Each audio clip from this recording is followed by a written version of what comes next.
All right, thanks, EA. Well, as you'd expect, the Jets had a jovial locker room following today's 28-13 victory in front of a raucous crowd at MetLife Stadium. And after a multitude of offseason personnel changes, this was a team in need of a positive first step to start this 2013 season. Rex Ryan presented first-year general manager John Idzik with the game ball as the Jets started off a new era in fine fashion. But while the players were happy to get a W under their belts, the message that resonated out of the locker room was something we heard every day this summer in Cortland: belief in each other and the need to get better. Hey, remember Jets Talk Live this Thursday at 3. They'll get you ready for the team's first road game of the year against the Patriots. This is Adam Feldfogel, NewYorkJets.com on-air reporter. Media day today. The big story that fell yesterday was that Fab Melo was ruled academically ineligible again. This time did not travel with the team, cannot participate in the 2012 NCAA tournament. We heard Coach Boeheim and the players talk about the impact of this.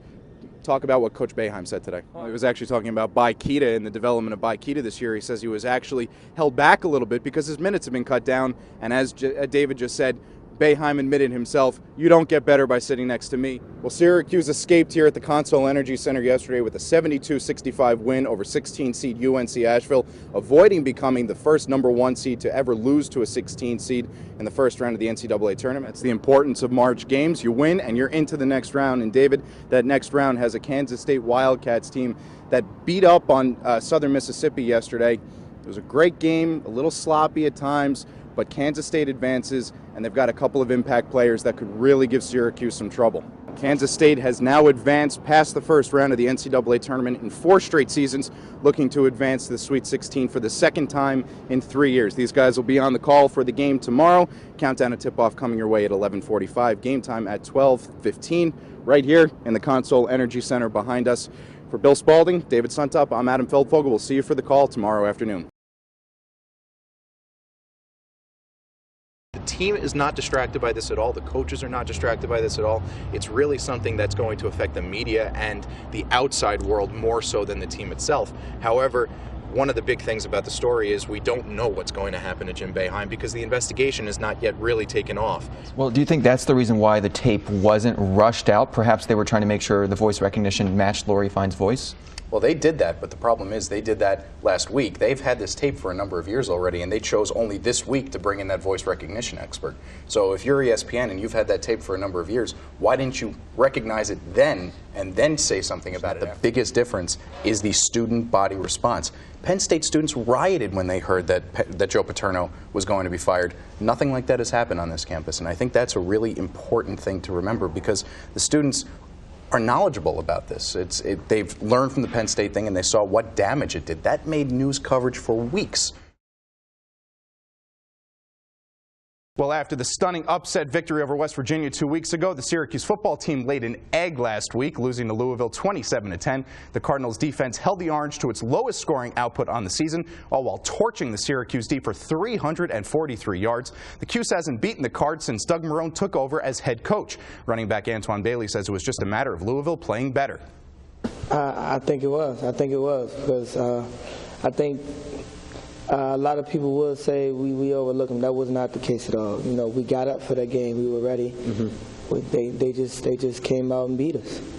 Syracuse hits the road again this weekend to face UConn and former Orange head coach Paul Pasqualoni with the kickoff set for noon. Moving over to baseball, where Dodgers owner Frank McCourt has reached an agreement to sell the Dodgers after 7.5 years. He was originally adamant about not selling the team, but financial issues spelled the end. Major League Baseball took over operations of the club in April after concerns about the team's finances, and McCourt filed for bankruptcy protection just 2 months later. A lengthy and expensive divorce from his wife Jamie made it difficult for McCourt to put money into the payroll for the team, and currently there's no timetable for the actual sale of the team. A local Army cadet and Syracuse University student is in critical condition after an accident last night in Salina.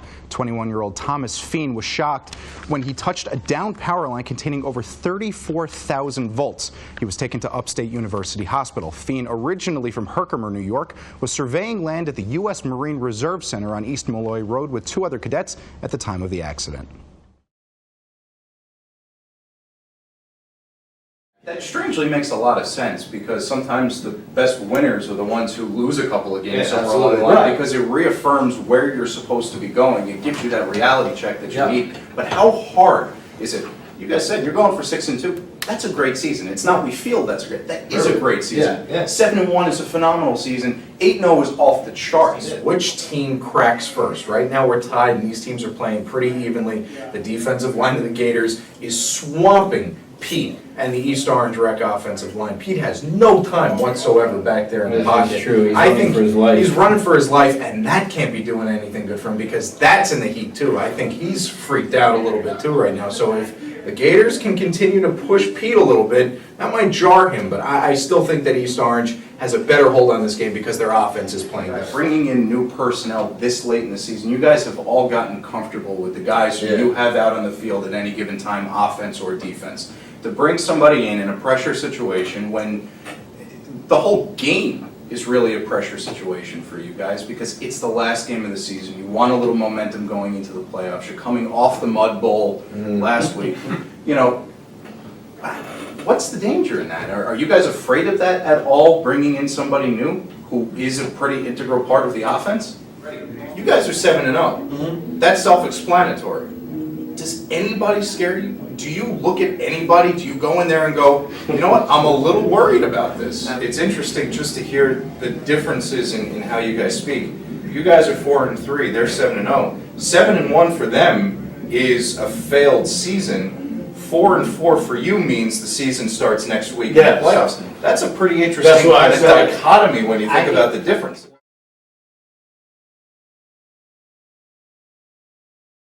Hey guys, Adam Feldfogel with ACFL.net here, and I want to tell you today about one of our new sponsors. It's SSP Nutrition, Speed, Strength, and Performance. Now, there are a lot of other supplement companies out there, and they promise you a lot of things, but SSP keeps its promise, and here is what it is. It is not an in-between workout. It's a before, a during, and an after workout. Supplements of protein and creatine to help you feel better and get to your goals. So check out the website. It's here over my shoulder. It's sspnutrition.com.